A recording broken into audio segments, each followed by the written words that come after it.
বাংলাদেশে বিশ্বকবি রবীন্দ্রনাথ ঠাকুরের পৈতৃক বাড়িতে হামলার ঘটনায় রাজ্যের বিভিন্ন প্রান্তে প্রতিবাদ আন্দোলন চালাচ্ছে বিজেপি।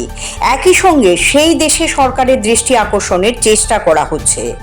7 কোটি সন্তানের হে মুগ্ধ জননী, রেখেছ বাঙালি করে মানুষ করনি। বিশ্বকবির এই বিখ্যাত কবিতার লাইনটি উদ্ধৃত করে বাংলাদেশের অন্তর্বর্তীকালীন সরকারের সমালোচনা করলেন প্রদেশ বিজেপি সভাপতি সাংসদ রাজীব ভট্টাচার্য। বলেন, বিশ্বকবির প্রতি বাংলাদেশের অপমানের প্রতিবাদ বিজেপির পক্ষ থেকে সারা দেশে করা হচ্ছে। প্রশ্ন তোলেন, বাংলাদেশে কি পৈশাচিক সরকার চলছে?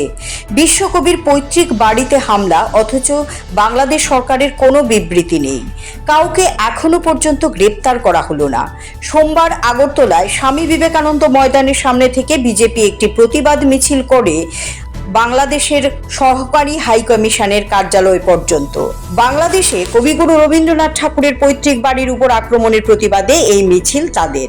তাতে অংশ নেন দলের প্রদেশ সভাপতি রাজীব ভট্টাচার্য, সহসভাপতি সুবল ভৌমিক, সাধারণ সম্পাদক ভগবান দাস, প্রদেশ যুব মোর্চা সভাপতি বিধায়ক সুশান্ত দেব, প্রদেশ মহিলা মোর্চা সভানেত্রী মিমি মজুমদার সহ অন্যান্যরা।